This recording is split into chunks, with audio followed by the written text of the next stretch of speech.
जय श्री राधे। आज हम श्रावण पूर्णिमा व्रत कथा श्रवण करेंगे। श्रावण पूर्णिमा का महत्व बहुत अधिक माना जाता है। भगवान शिव का प्रिय सावन का महीना भक्तों के लिए बहुत अधिक महत्व है। इसलिए भगवान शिव के भक्त न केवल सावन के सभी सोमवार व्रत करते हैं, बल्कि सावन पूर्णिमा को भी पूजन भक्ति के लिए विशेष मानते हैं। सावन पूर्णिमा पर केवल पूजा ही नहीं, व्रत का भी खासा महत्व है। आइए सुनते हैं सावन पूर्णिमा व्रत कथा। सावन व्रत की प्राचीन कथा के अनुसार एक नगर था। उसमें तुंगध्वज नाम का राजा राज्य करता था। तुंगध्वज राजा को जंगल में शिकार करने का बहुत शौक था। एक दिन राजा जंगल में शिकार करने लगा। शिकार करते करते बहुत थक गया। थकान दूर करने के लिए एक बरगद के पेड़ के नीचे बैठ गया। वहाँ उसने देखा कि काफी सारे लोग इकट्ठे होकर सत्यनारायण भगवान की पूजा कर रहे हैं। राजा को स्वयं पर इतना अभिमान था कि न उसने भगवान को प्रणाम किया, न वह कथा में गया और न ही प्रसाद लिया।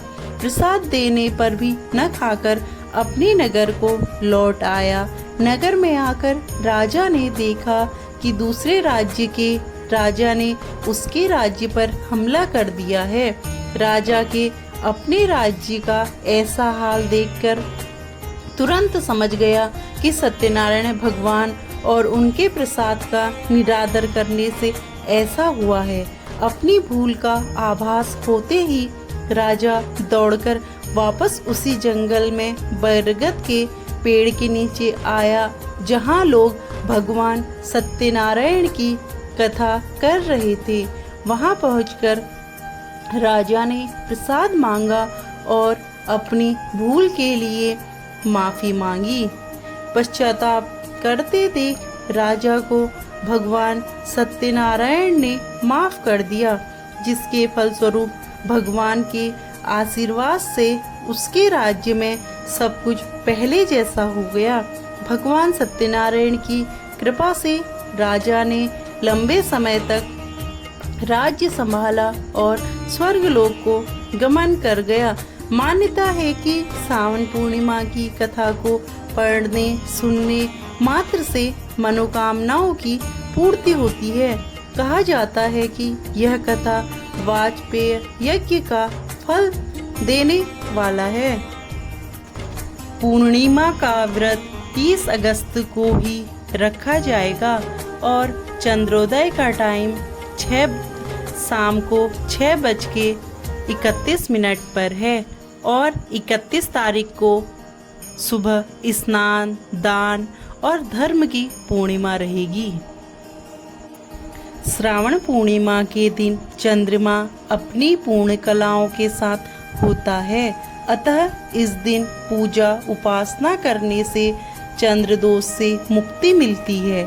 श्रावणी पूर्णिमा का दिन दान पुण्य के लिए महत्वपूर्ण होता है, अतः इस दिन स्नान के बाद गाय आदि को चारा खिलाना, चींटी, मछलियों आदि को दाना खिलाना चाहिए।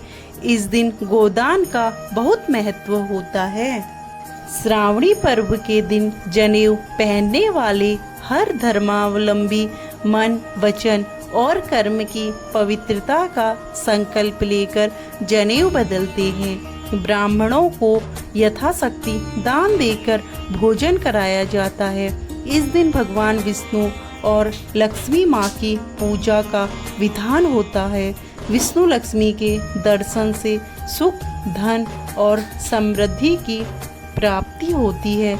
इस पावन दिन पर भगवान शिव, विष्णु, महालक्ष्मी व हनुमान को रक्षा सूत्र अर्पित करना चाहिए। पुराणों के अनुसार गुरु पूर्णिमा के पावन अवसर पर श्री अमरनाथ की पवित्र छड़ी यात्रा का शुभारंभ होता है। और यह यात्रा श्रावण पूर्णिमा को संपन्न होती है। कांवड़ियों द्वारा श्रावण पूर्णिमा के दिन ही शिवलिंग पर जल चढ़ाया जाता है और उनकी कांवड़ यात्रा संपन्न होती है। इस दिन शिव जी का पूजन होता है। पवित्रोपना के तहत रुई की बत्तियां पंचगव्य में डुबोकर भगवान शिव को अर्पित की जाती हैं।